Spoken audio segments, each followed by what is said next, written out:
Bonjour à tous, bonjour à toutes et bienvenue pour cette vidéo dans laquelle on va analyser 5 parties, une partie de chacune de nos joueuses françaises qui viennent de terminer médaille de bronze au championnat du monde après une magnifique compétition. Cette compétition s'est déroulée en Pologne, ça s'est terminé il y a 2 jours.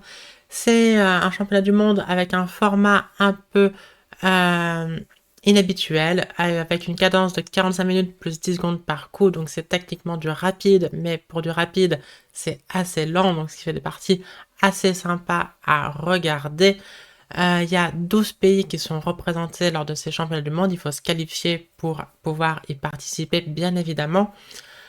On répartit ces 12 pays en deux poules de 6. Les 4 premières équipes se qualifient pour les quarts de finale et affrontent des équipes de l'autre poule.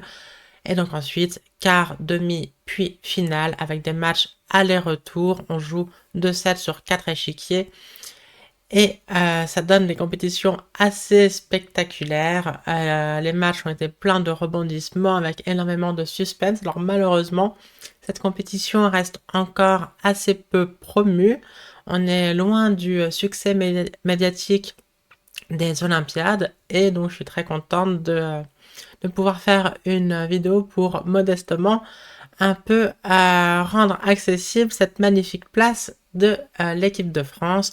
Donc l'équipe de France, le sélectionneur Yannick Gozzoli a sélectionné 5 joueuses et une capitaine. La capitaine Sylvia Alexieva et les 5 joueuses. Au 5e échiquier, en tant que première remplaçante, Natacha Benmesba. 4e échiquier, Mitra Ejazipour, la championne de France en titre. 3e échiquier, Sophie Millet, sextuple championne de France. 2e échiquier, Anastasia Savina. Et premier échiquier, Démonté Dolité Cornette. Et donc, je vous propose, après vous avoir spoilé si vous n'étiez pas au courant, mais si vous n'étiez pas au courant, honte sur vous, les résultats collectifs, je vous propose d'analyser pour chacune de ces joueuses une de leurs meilleures parties. Et on va commencer par une partie de Natacha Benmesba en phase de poule contre Salomé Melia. Elle a les noirs. On lui joue au 4. Elle fait sa sicilienne. Et E5 au 4e coup, la Kalachnikov, peut-être inspirée par Fabien Libizewski et Mathieu Cornette qui ont écrit un livre appelé Dégainer la Kalachnikov, du nom évidemment de cette ouverture. Cavalier B5, D6, cavalier C3, on peut jouer C4, c'est un peu un des problèmes de la Kalachnikov par rapport à la Sveshnikov, où ce serait la même position, mais avec cavalier F6, cavalier C3, intercalé. Ici, les blancs peuvent jouer un étau de Marangsi, mais bon, bref, cavalier 1, C3 est tout à fait normal. A6, cavalier A3. Et ici, le coup le plus joué, c'est B5, qui peut tout à fait transposer d'ailleurs dans la Sveshnikov, après cavalier D5. Si les noirs jouent cavalier F6, fou G5, c'est la grande ligne de la Sveshnikov, mais on peut aussi jouer cavalier E7, avec là plusieurs coups possibles, notamment à nouveau le coup C4. Mais bref, Natacha a choisi fou E7, une petite ligne qui, de ce que je comprends, parce que je suis vraiment pas une spécialiste ni avec les blancs ni avec les noirs, redevient à la mode, mais je pense que si on avait montré ça à un grand maître il y a quelques années, il aurait dit mais c'est mauvais, parce que là, il faut jouer B5 pour rendre ce cavalier A3 mauvais, alors que après fou E7, les blancs peuvent jouer cavalier C4, replacer tout de suite le cavalier vers E3, d'où il se dirige vers la case D5, voire d'ailleurs vers d'autres cases sympas comme la case F5. Mais surtout la case D5, case clé de cette structure Sveshnikov slash Kalachnikov. Et d'ailleurs, cavalier C4, c'est le coup qui a été joué. Alors ici, on peut faire B5, mais donc cavalier E3, etc. C'est assez standard. J'ai mis une petite variante représentative, cavalier F6, G3 pour mettre le fou en fianchetto, c'est pas forcément obligatoire. Sur B4, le cavalier vient D5, remplacé par un autre cavalier. Et donc pourquoi les noirs sont pas juste beaucoup moins bien? Uniquement grâce à un coup, fou G5, pour aller échanger ce mauvais fou contre le fou des blancs, le fou de case noire des blancs, et donc les blancs resteraient avec eux leur mauvais fou, mais certes un cavalier magnifique en D5. Mais donc Natacha a joué fou E6. Ici l'ordinateur recommandait cavalier D5, ce qui peut paraître un peu bizarre parce que après prise, le bon coup, c'est non pas dame prend cavalier F6, ça c'est assez clair que ça va pas. On doit bouger la dame, on se prend D5 et les noirs ont largement égalisé. Mais donc, le bon coup, c'est de prendre en D5 avec le pion, mais du coup, on n'a plus la case D5. Là, il se trouve que concrètement, c'est bon pour les blancs, parce que après un coup de cavalier comme cavalier B8, si on laisse beaucoup de temps aux noirs, ils vont roquer et on aura une super structure à la loi avec les noirs pour aller attaquer par là. Mais en attendant, on va se prendre la 4, on va se faire fixer à l'aile dame et on peut regretter de s'être affaibli comme ça. Et donc, ok, fou E3 a été joué, c'est le coup le plus joué, qui a les D5, cela dit, c'est sûrement le meilleur coup d'après l'ordinateur, de ce que j'ai analysé très succinctement. Cavalier F6, sur cavalier B6, on bouge la tour, cavalier D5, le cavalier se replace en D5, mais on peut roquer et c'est pas si grave. Donc fou B6 a été joué, pas si grave non plus, dame D7, cavalier D5. Alors l'ordi recommandait de prendre prise cavalier A7, ça peut paraître un peu artificiel pour les noirs, mais donc l'ordi arrive à se regrouper, il joue cavalier C8, mais n'a strictement rien parce que il y aurait une fourchette ici, mais après petit roc, il rock, et sur un coup comme A4, il bouge d'abord la tour, menace de prendre, et il replace le fou en D8, et le cavalier en E7, et le mauvais fou va un jour aller soit en B6, soit en A5, vivre sa vie à l'aile dame. Mais bon, ça donne pas envie, la position après prendre D5 donne pas vraiment envie au premier coup d'œil au noir. Et donc je comprends tout à fait que Natacha est roquée. Et là, son adversaire s'est trompé par cavalier prend E5, après quoi les noirs sont déjà beaucoup mieux, si ce n'est peut-être même un gagnant.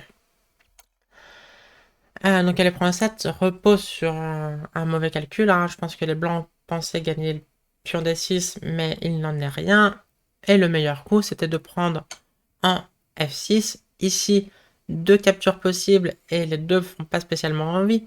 Je prends F6, c'est un coup qu'on voit assez souvent dans ces sfèches et Kalash, et c'est peut-être d'ailleurs le coup que Natacha aurait joué.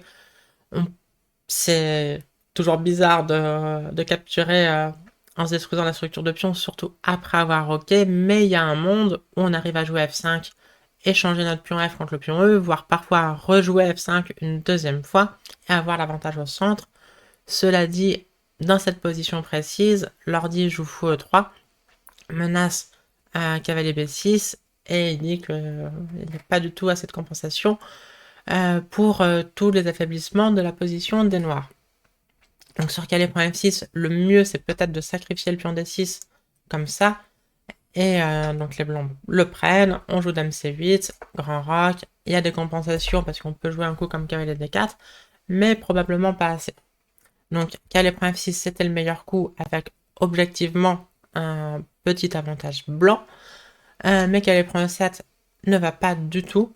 Ça irait sur dame prend E7, dame prend D6, et là les blancs ont un peu de plus et une bonne position. Si on prend le cavalier protège le pion E4, on ne peut même pas se venger dessus, il n'y a pas vraiment de compensation, mais donc Natacha a joué cavalier prend E7, et sur dame prend D6, là les blancs perdent une pièce, vu qu'on peut prendre un C4, élimination du défenseur de la dame prend D7 intermédiaire, sur fou prend C4 on prend la dame, cavalier prend D7, attaque le fou B6, et donc sur fou prend, cavalier prend B6, les noirs finissent avec une pièce de plus. Donc sur cavalier prend E7, on ne peut pas faire dame prend, mais on ne peut pas non plus faire cavalier prend D6. Ici, il y a dame C6, attaque le fou, et quand bien même le fou continue à contrôler la case D8, bon, on pourrait jouer B6 et forcer fou B4, d'ailleurs ça serait gagnant pour les noirs également, mais on peut même jouer tour D8 quand même, fou prend D8, tour prend D8. On regagne le cavalier D6, on va avoir l'avantage matériel, un développement parfait contre les pièces blanches toutes à la maison, c'est totalement gagnant. Donc Melia Salomé a joué Salomé Melia a joué cavalier D2, dame C6 quand même, fou E3, cavalier prend E4, et donc les noirs commencent à prendre Un avantage décisif, échange en E4, dame prend D6 pour rétablir pour l'instant l'égalité matérielle, attaque le cavalier E7, mais cavalier F5, dame D3, petit échec bien vu en B4, attaque le pion B2, dame C3 est forcée, et là un très joli coup artistique, pas forcément nécessaire. On aurait pu prendre et jouer cavalier prend E3, c'est simple et efficace, mais Natacha, l'artiste, a préféré jouer cavalier prend E3 direct, et c'est objectivement meilleur d'ailleurs, on va voir pourquoi. Donc toute la pointe, c'est que sur dame prend B4, fourchette, méga fourchette, royale, princière, tout ce que vous voulez, on regagne la dame et on est totalement gagnante. Donc il y a eu F prend E3, et ici il y a l'embarras du choix. On peut jouer le meilleur coup d'après l'ordinateur, dame H4 échec, force G3, dame E4, attaque la tour, menace tour C8. On a une attaque décisive face au roi blanc resté au centre. L'ordi est tellement désespéré qu'il essaye de même pas protéger la tour, mais bon, on la prend et la dame évidemment ressort largement. Donc dame H4, ça gagne, mais le coup humain, c'est le coup joué par Natacha, dame prend C3, B prend C3, avec une finale totalement gagnante, parce que la structure de pion blanche est en ruine, et on a l'initiative grâce à notre avantage de développement. Donc fou D3, tour prend C3, on ne pouvait pas vraiment protéger ce pion, hein, sur roi D2, tour D8 échec, sur fou D3, il y a E4, gagne une pièce, donc fou D3, tour prend C3, roi D2 maintenant, tour A3, met la pression sur l'autre pion, donc un pion de plus, des faiblesses, un roi faible, mal placé, des pièces passives, rien ne va. Donc la Natacha a converti deux mains de maître. Sur tour prend B7, il y avait E4, donc les blancs ont joué E4 elle-même, B5, et une petite pointe finale. On reprend d'abord le pion sur échec avant de récupérer le fou. Ça fait deux pions de plus et toujours des faiblesses et des pièces passives. C'est beaucoup trop, même pour une partie à cadence rapide. Et donc, Salomé a abandonné. Brillante partie de Natacha. Deuxième partie, deuxième joueuse, notre nouvelle championne de France, Mitra Ejazipour. Première sélection en équipe de France pour Mitra.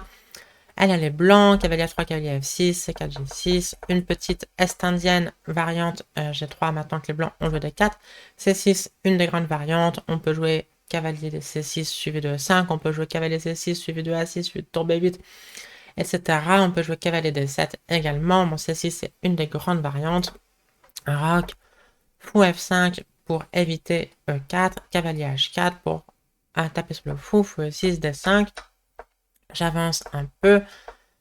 Le cavalier se replace en F3. Cavalier B4, un coup intéressant. Dame D2, bien vu. Donc le cavalier mettait une double pression. Mais Dame D2 gère le problème tactiquement. Premier problème résolu, c'est cavalier prend un 2. Gaffe maintenant. Il y aurait tour à 1, simple clouage. Et il n'y a plus cavalier prend C3, attaque la dame. Donc une des idées de Dame D2. J'ai pas présenté l'adversaire de Mitra, Alexandra Malsevskaya. Si je dis pas de bêtises, elle est russe, en tout cas elle est née russe. Je pense qu'elle a encore la nationalité russe, mais qu'elle joue désormais sous le drapeau polonais. Depuis la guerre en Ukraine, si je ne m'abuse. Donc cavalier B prend D5, c'est le meilleur coup et il vaut mieux avoir bien calculé. Alors on peut se demander pourquoi pas un petit coup comme tour C8. Maintenant les blancs joueraient A3. Et là, cavalier prend D5 ne marche plus. Ce qui peut paraître bizarre, on se dit mais tour C8 c'est forcément plus utile que A3. Eh ben non. A3 sert à jouer B4, attaque la dame, qui peut plus continuer à protéger le cavalier D5. Les noirs perdent une pièce. Donc il fallait bien jouer cavalier prend D5, cavalier prend D5. Une des pointes de dame D2, c'est que sur dame prend D2, on joue d'abord le coup intermédiaire, cavalier prend E7, échec, roi H8, cavalier, enfin peu importe, on reprend la dame, on a une pièce de plus, et pas de pion, mais une pièce de plus, ce qui est assez bien. Donc sur cavalier prend D5, il y a eu dame prend D5, seul coup. Les noirs ont un pion de plus, mais cavalier D4 libère le fou sur cette grande diagonale. Et dame H5 prépare une attaque assez classique, fou H3, cavalier G4, et une attaque de mat sur le petit roc blanc, maintenant que le cavalier l'a un peu délaissé. Fou prend B7, récupère le pion. Ici, l'ordi propose le coup cavalier G4, menace mat, donc c'est sûr que les deux joueuses vont garder, mais il y a H4. Et ici, il donne cavalier prend E3, dame prend E3, un coup de tour. Il propose par exemple cavalier C6 pour forcer ses échanges. Fou H6, enfilade. On la part par F4. E5 essaye de tout casser avec une position ultra complexe. Faute couleur opposée, certes, mais encore toutes les pièces lourdes sur l'échiquier, donc c'est ultra tendu. Et comme d'habitude, quand c'est ultra tendu, l'ordi nous dit 0.00 d'évaluation. Et donc sur fou prend B7, Alexandra a joué tour AB8, tour C7. Ici, il fallait à nouveau jouer cavalier G4, menace mat, H4, cavalier prend 3, dame prend 3. Ça ressemble un peu à ce qu'on a vu tout à l'heure. Mais ici, la joueuse polonaise s'est trompée en jouant fou H3. Mais c'est un coup très tactique et dont la réfutation demande un calcul précis. Moi, je vais être franche avec vous, il y a clairement un monde où je joue tour C1 qui perd tout de suite. D'ailleurs, petite top tactique, un petit puzzle rush si vous voulez faire pause pour trouver comment les noirs gagnent. C'est très géométrique, c'est très sympa. On prend en B7, tour prend B7, et dame D5, attaque la tour, menace mat. Donc c'est pas si difficile quand on sait qu'il y a une combinaison, mais en partie quand on sait pas, vu que c'est une manœuvre géométrique, on peut tout à fait la rater. Un autre coup qui perdrait pour les blancs, c'est le coup fou G2, qui paraît pas non plus surnaturel. C'est assez logique de bouger le fou, surtout quand on a vu la première variante tour C1, tour prend B7, on se dit ok, je joue fou G2, on va échanger ses fous de case blanche, ça va aller. Mais on se prend cavalier G4, menace fou prend G2, dame prend H2, cavalier F3 vient en défense, échange quand même, tour prend B2, et la position est juste stratégiquement gagnante pour les noirs qui ont rétabli l'égalité matérielle, mais qui ont une meilleure structure et de meilleures pièces. Par exemple, dame D3, on prend le fou de case noire, fou F6 protège E7 et domine le cavalier, tour prend A7, dame B5, égalité matérielle, mais ce pion est menacé, tour C8 va arriver, les noirs ont que des meilleures pièces, possibilité de faire H5, H4, etc. C'est juste perdant pour les blancs. Donc deux coups assez logiques, mais qui perdent. Donc fou H3, j'ai mis 2 points d'interrogation parce qu'objectivement ça perd la partie, mais c'est clairement pas si con. En fait, le deuxième meilleur coup des blancs, c'est fou G2 qui perd. Donc il y a un seul coup pour être objectivement gagnante avec les blancs, c'est le coup joué par Mitra, fou F3, qui demande donc d'avoir tout vu. Cavalier G4, maintenant on bouge la tour, et les noirs n'arrivent pas à bouger ce fou pour faire d'un point H2. Évidemment, si on joue un coup comme fou G2, c'est juste un échec. D'ailleurs, on pourrait prendre le cavalier, mais ici c'est juste un échec, c'est pas un mat. Et donc il n'y a pas vraiment d'attaque.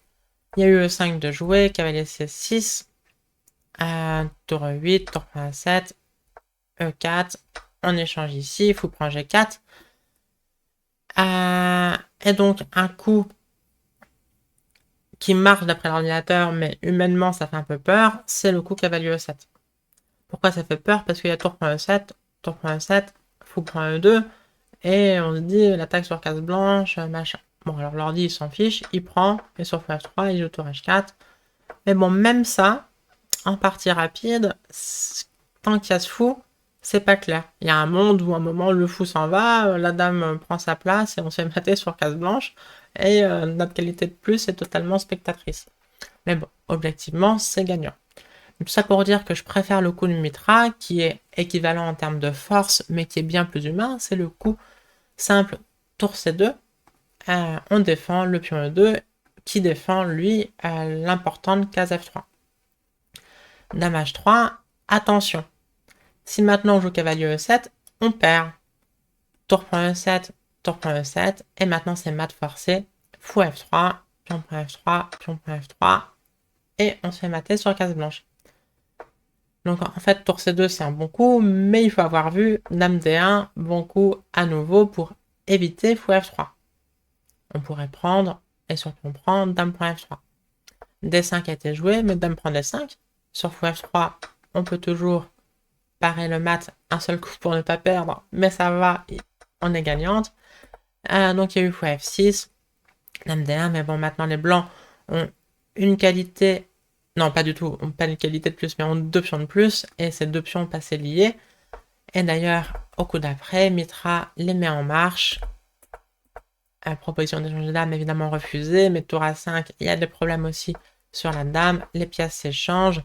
En G5, c'est juste pour sauver la dame, mais ça fait pas grand chose. B6, encore un bon coup. Dans cette position, Mitra a gagné une qualité, puis un pion, et donc elle a converti tranquillement. Alors après, en rapide, c'est tout à fait normal de continuer ça tant que le bras blanc est faible. Hein, on peut se prendre une peau de banane. Mais à la fin de la partie, c'est Mitra qui a lancé son attaque de mat. Sur les échecs, on peut simplement jouer fou D2, la dame défend. Donc magnifique partie de Mitra. On va passer à une partie de Sophie Millet. Si je ne m'abuse, Sophie a été médaille de bronze par équipe, évidemment comme toute l'équipe, mais médaille de bronze individuelle au troisième échiquier. Donc excellent résultat individuel. Dans cette partie, elle affronte la polonaise Claudia Coulon. D4, D5, Sophie a les noirs, fou G5. Bon, point d'interrogation, alors que évidemment Claudia sait que c'est pas une des grandes lignes, mais j'aime vraiment pas ce coup. En fait, j'aime vraiment pas ce coup. Peut-être c'est un biais personnel, mais je trouve que c'est une petite ligne qui est très dangereuse pour les blancs. Donc je vois vraiment pas l'intérêt. C'est pas du tout comme la Trompowski, où là c'est une petite ligne, mais objectivement c'est égal, et si les blancs connaissent bien, ça peut être un petit système sympa. Là, après D4, D5, fou G5, je trouve que c'est déjà les blancs qui sont objectivement du mauvais côté de l'égalité. Donc objectivement, c'est pas terrible. Mais en plus, il y a des variantes qui sont vraiment dangereuses. On va voir ce qu'a joué Sophie, c'est très dangereux. Et d'ailleurs, elle a obtenu une bonne position très rapidement. Mais il y a aussi un autre coup, c'est... Alors la variante, je vous la donne parce qu'elle est très marrante, très bizarre. Une des variantes les plus bizarres que je connais. F6, super coup. Fou H4, le coup le plus joué. Cavalier H6, super coup, qui peut paraître bizarre. E3, le coup le plus joué. Cavalier F5, super coup, mais bon, ça justifie les coups précédents, mais je peux comprendre que ça fasse bizarre si vous n'avez jamais vu cette idée. Et sur fou G3, toute la pointe du jeu des noirs, c'est de faire H5, super coup, donc là encore très bizarre, mais maintenant on commence à comprendre concrètement le pourquoi du comment. On menace H4, sur fou F4, on ferait G5, encore un coup chelou, mais c'est justifié quand ça gagne une pièce. Alors, ne faites pas F6, G5, H5, H4 dans une autre position, ça risque d'être très mauvais, mais là ça va. Et si les blancs essayent de se venger sur notre roi qu'on a affaibli quand même par les derniers coups, bah c'est pas grave. Sur H4, fou H5, roi D7, vous avez dit que la variante était très bizarre, j'ai pas menti, mais les noirs sont gagnants. Fou G6, on prend G3, fou prend F5, E6, fou H3, donc les blancs jouent les meilleurs coups, arrivent à s'en sortir avec l'égalité matérielle, mais les noirs ont la paire de fou. Le fou H3 est pas bien placé, le roi en F2 est bien plus faible que le roi noir qui va être assez bien sécurisé en C7, et donc c'est une variante qui montre les dangers de la position pour les blancs après seulement 2 coups. Bref, j'aime pas ce coup, fou G5. Ne jouez pas fou G5 s'il vous plaît. Une autre variante qui pose problème aux blancs, c'est H6, le coup joué par Sophie, fou H4, C6. On va avoir toute l'idée, E3, donc les blancs on se dit, ah bah c'est solide, on a fait notre petit truc, ça va ressembler à une attaque Toré ou à une Trompowski. Mais dame B6, met la pression sur le pion B2, B3 a été joué, et E5, Gambit, enfin Gambit, non, c'est même pas un Gambit parce qu'en fait le pion est imprenable, mais du coup piège, encore un piège. Pourquoi D' 5 est très très très mauvais. Vous voyez la jauge qui se noircit directement. Un simple échec amiable, mais qui montre encore une fois les dangers de la position blanche. Mais du coup, E5 a été joué et on doit faire C3, vraiment pas génial. Sophie a pris en D4, prise en D4. Donc le fait d'avoir joué et B3 et C3, bah, ça affaiblit toute l'aile dame. Alors c'est pas catastrophique, sinon on a une structure un peu de française d'échange. Donc c'est une structure globalement symétrique. Mais les blancs vont regretter toute la partie d'avoir joué B2, B3. Fou E7, échange de ces fous, fou D3 roc.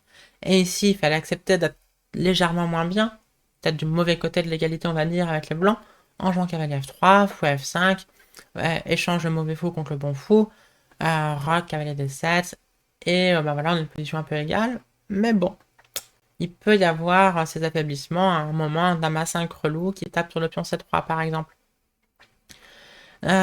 Donc, à la place de cavalier F3, le coup standard, Claudia a voulu jouer dame F3, un coup qu'on voit parfois dans certaines françaises d'échange, mais là ça va pas du tout. Ça va pas du tout, notamment parce qu'on peut pas vraiment faire grand roc un jour à cause des coups B3 et C3. Sophie s'est simplement développée, cavalier E2, cavalier F6, H3 pour éviter les fous G4, cavalier G6, très bien. On craint pas du tout fou prend G6 parce que on reprendrait certes vers l'extérieur, mais on ouvre la colonne et on voit que la dame est très mal placée. Roc cavalier H5, attaque la dame sur un coup comme ça, on joue fou D7, on va encore gagner un tempo et c'est horrible. Donc à la place, il y a eu cavalier D2, mais cavalier H4, le cavalier n'a pas été pris, il va en H4 et toute la pointe c'est sur dame G3, on joue fou F5 avec l'idée dame H4, fou prend D3 et encore une position gagnante pour les noirs. Donc il y a eu fou prend F5, cavalier prend F5. La structure de pion est plus ou moins symétrique, mais il y a le pion B3, comme d'hab, c'est pas bon. Et surtout, il y a le roi au centre.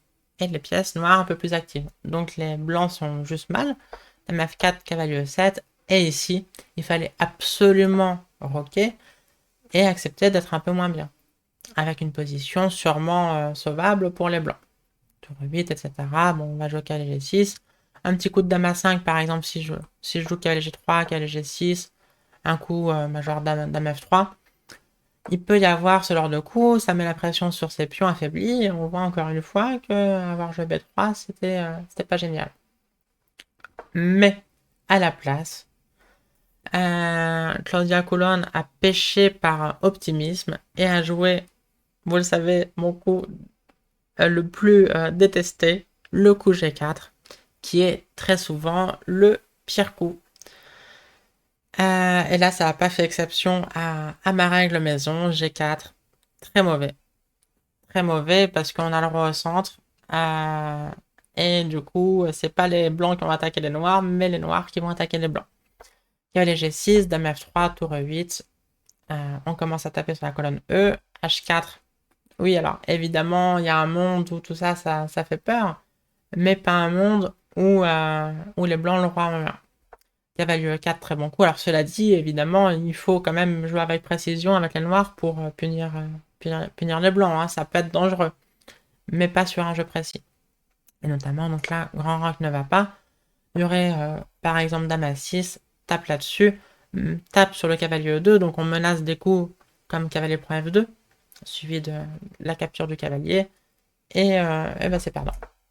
Donc cavalier prend E4, tour prend E4,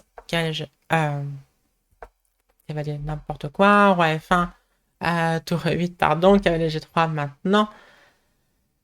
Tour F4 attaque la dame, dame A5 profite des affaiblissements, cavalier H5, tour E4 on se recentralise, dame F3, alors il y a eu un peu de va-et-vient, et là Sophie décide de replacer sa dame à l'aile roi, dame D8, attaque le pion H4, dame G3, dame E7, on triple sur la colonne, sur un coup comme roi G2, il y a dame E6, F3 pour protéger G4, tour E2, roi H3, dame E3, et finalement la décision sera faite peut-être à l'aile dame. À la place, il y a eu G5, petit échec, on prend à nouveau un échec, roi H2, dame F5. C'est totalement gagnant parce que ces pions sont trop avancés. Preuve qu'il fallait pas jouer G4, roi G2, tour E4, petit échec, mais il est inoffensif. Cavalier G3, fourchette, mais bon, t'es cloué, tu peux rien faire. Roi F1, de toute manière, on allait jouer cavalier F4 échec. Cavalier F4 quand même sans faire échec. On menace mat. Roi G1, mais tour E1, abandon parce que c'est mat au prochain. Roi H2, dame H3, échec et mat. Donc une magnifique partie de Sophie, double médaille de bronze individuelle et par équipe de ces championnats du monde. Et on va passer à Anastasia Savina, qui a les noirs dans cette partie face à une autre polonaise, Monika Soczko. D4, D5, L3, E6, G3 pour jouer une catalane et un B6, un petit système très peu joué. Ça a été joué plusieurs fois par Niels Grandelius, quand même très respecté dans ses choix d'ouverture. Et on va voir que ça a très bien profité à Nastia. Donc peut-être regarder, si vous savez pas quoi faire contre la catalane et que vous jouez des 5 E6 aux deux premiers coups sur des 4 cavaliers F3, allez-y, ça a l'air malin. G2 fou B7. Toute l'idée, c'est dans les grandes variantes de la catalane, par exemple, si on joue ça, on va avoir beaucoup de mal à avoir le fou sur cette diagonale. Par exemple, sur ces 4 prises, fou G2, dès qu'on joue B5, on se prend cavalier E5. Donc si on fait un coup comme A6, roc, et donc sur B5, on se prend cavalier E5. Et donc toute l'idée de B6, c'est de d'abord... Alors, il y a un monde où on va voir, on va perdre un temps à jouer A6 puis B5 ensuite, après la prise en C4, mais au moins on est sûr d'avoir le fou sur cette grande diagonale, avant que les blancs n'aient plus joué un truc avec cavalier E5, et ça vaut son pesant d'or. Roi cavalier D7, c'est 4 prises, dame A4, assez standard sur cavalier D2, on joue B5, donc on a perdu un temps à jouer B6 puis B5, mais on s'accroche au pion. Et il y a beaucoup moins de compensation que quand les noirs n'ont pas réussi à mettre le fou en B7. Donc dame A4, ça paraît assez logique pour récupérer le pion. A6, dame prend, cavalier F6, tour D1, très logique, on met la tour en face de la dame. Mais dans ces structures, par exemple, si on avait commencé par l'ordre de coups de la Réti avec cavalier F3 et C4, et que le pion est encore en D2, on jouerait pas D4. C'est pas bon de jouer D4, on jouerait plutôt avec D3, et ça irait très bien pour les blancs.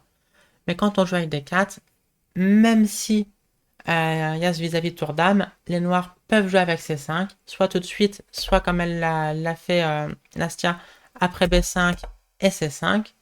Ça a l'air très bizarre, mais en fait, après prise, fou prend. Notre dame ne va pas rester ici, elle va venir là. Ça tape sur le pion F2, on va jouer tour C8, et en fait, c'est la dame blanche qui est très mal placée. Parce qu'on ne peut pas bloquer la colonne C avec les C3, il y aura B4, et là, ça va pas du tout déjà. C'est la crise. Alors qu'il y a C3, dame B6, E3, tour C8, menace B4, et on va roquer. Et voilà, quand on était ici, les noirs paraissent sous-développés et tout. Et puis en fait, 3 coups plus tard, tout va très bien. Donc, pardon, ça allait très bien sur la variante avec la princesse 5 que j'ai mis, mais ça va très bien aussi sur la variante de la partie, à savoir cavalier C3, tour C8 quand même.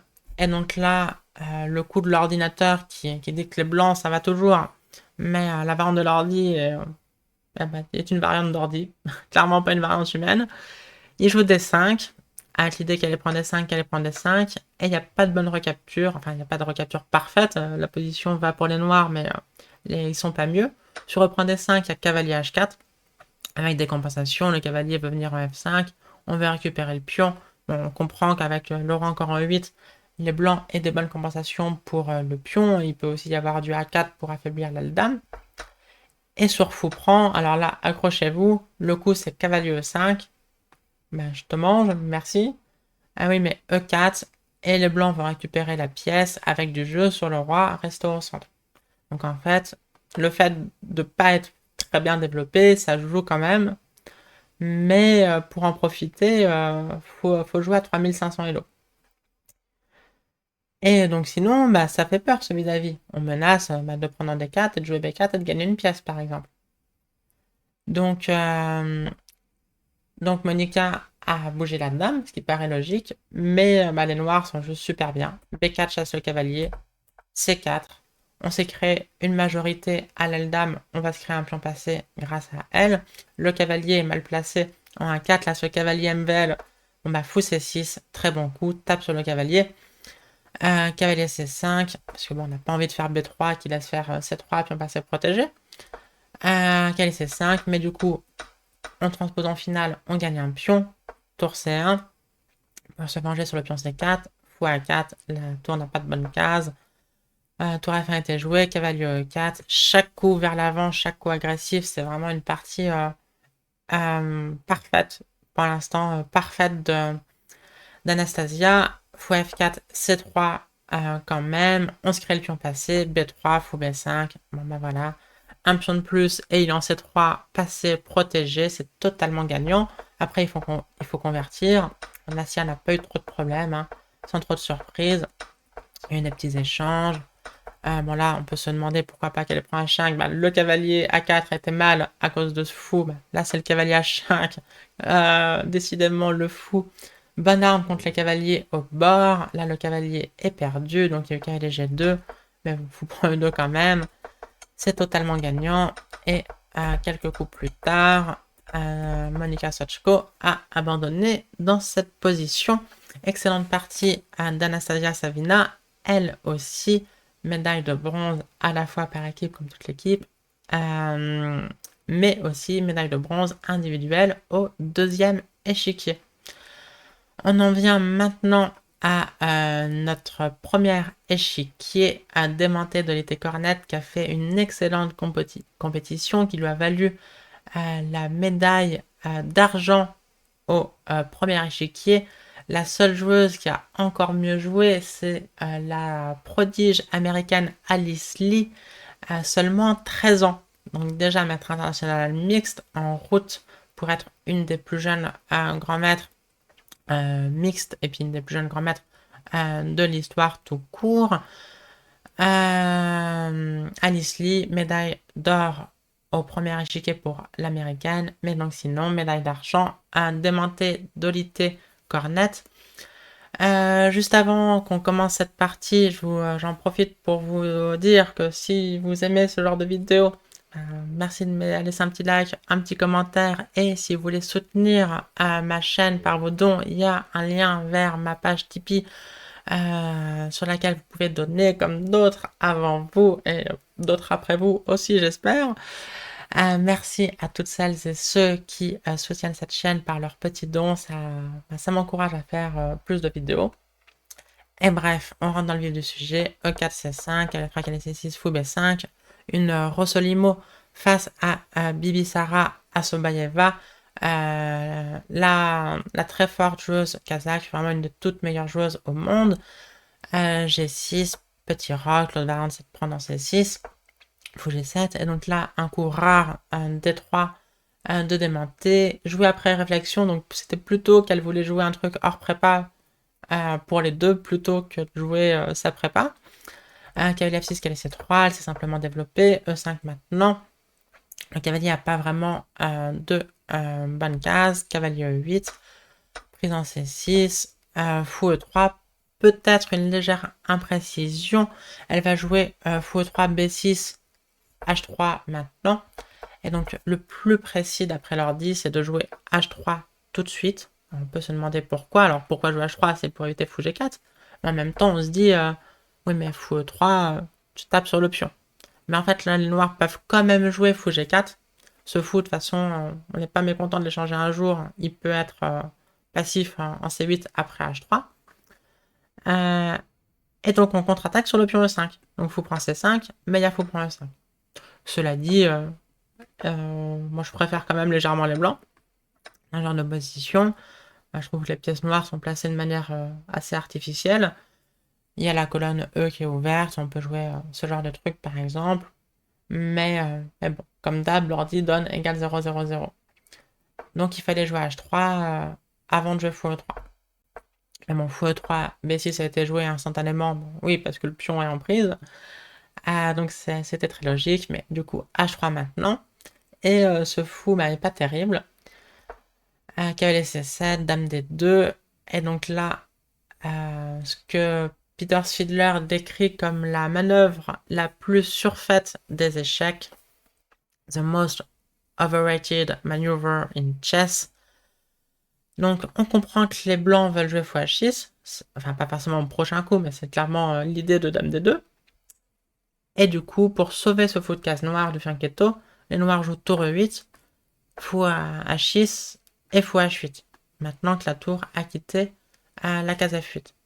Et donc, pourquoi Fiedler dit que c'est la manœuvre la plus surfaite? C'est vrai que parfois c'est bon quand même, mais rarement. Enfin, pas toujours en tout cas. C'est probablement plus souvent joué que c'est bon. C'est vrai qu'on joue quand même deux coups passifs, pendant que les blancs, eux, installent leur pièce proche de notre roi. Et c'est bizarre que ça soit bon. Certes, ça sauve le foot du fianchetto, mais est-ce que c'est toujours justifié? Là, en l'occurrence, a priori pas. Parce que, en attendant, les blancs vont de l'avant. Donc voilà, pendant que les noirs ont joué deux coups, un coup latéral, un coup qui recule, les blancs ont joué fou H6, cavalier E4, et prennent l'initiative.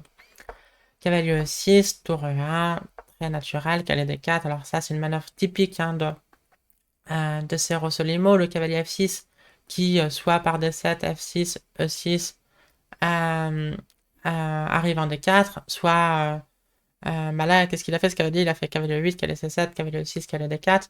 Donc il en est loin, il faut 4 coups pour aller de F6 à D4, mais il y va souvent. Cavalier prend D4, puis on prend D4, cavalier G5. On commence à targeter le pion F7, dame D5, dame F4. Fou B7 prépare une batterie, mais elle sera facilement contrée.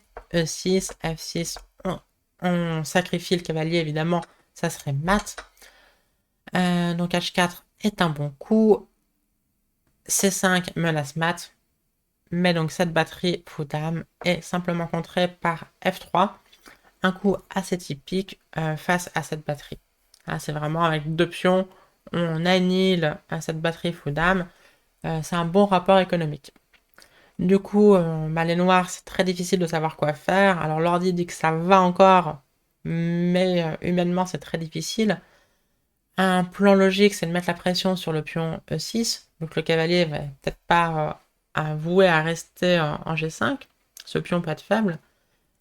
Et donc Bibisara a joué fou C8. L'ordi propose tour C8 et tour C6 pour peut-être jouer fou C8. Mais ça paraît très long et très lent. Mais donc fou C8, ok. Mais du coup H5. Les blancs continuent leur initiative. Fou G7 pour soulager un peu. Échange en G7. Cavalier F7. Très bon coup basé sur un joli calcul. On peut se demander fou prend E6. Après tout, c'était la pointe de fou C8. Mais là, ça perd, donc ça n'a pas été joué. Dame H6, roi prend F7. Dame prend H7, roi F8. Pion prend G6, menace échec, roi là, dame. Double échec et mat. Mais on peut se dire, il bouge la tour. G7, roi E8. Et sur G8 dame, fou prend G8. Ouais, mais c'est mat.